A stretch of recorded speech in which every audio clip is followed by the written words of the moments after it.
Les métiers des abeilles.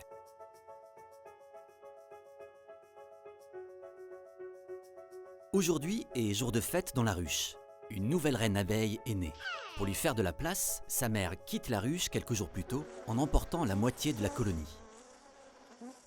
La jeune reine, pour ne pas avoir d'ennui, se débarrasse de ses concurrentes. Elle sort pour la première et dernière fois de sa ruche pour s'accoupler avec 5 ou 6 mâles appelés faux-bourdons. Ensuite, elle reste dans la ruche pour pondre des œufs toute sa vie. Elle peut en pondre jusqu'à 2000 par jour.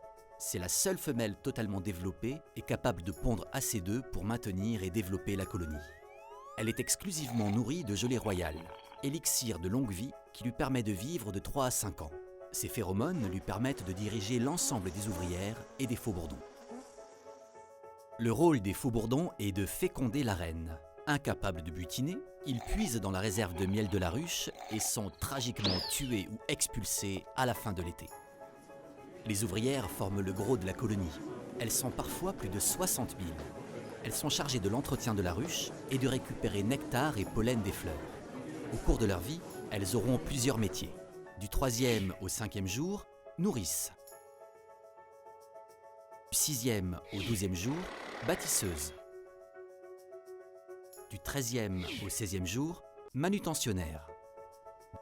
Du 17e au 19e jour, ventileuse ou gardienne. Enfin, de son 20e à son 35e jour, l'abeille ouvrière devient butineuse. Elle quitte la ruche pour aller de fleur en fleur récolter le nectar et le pollen.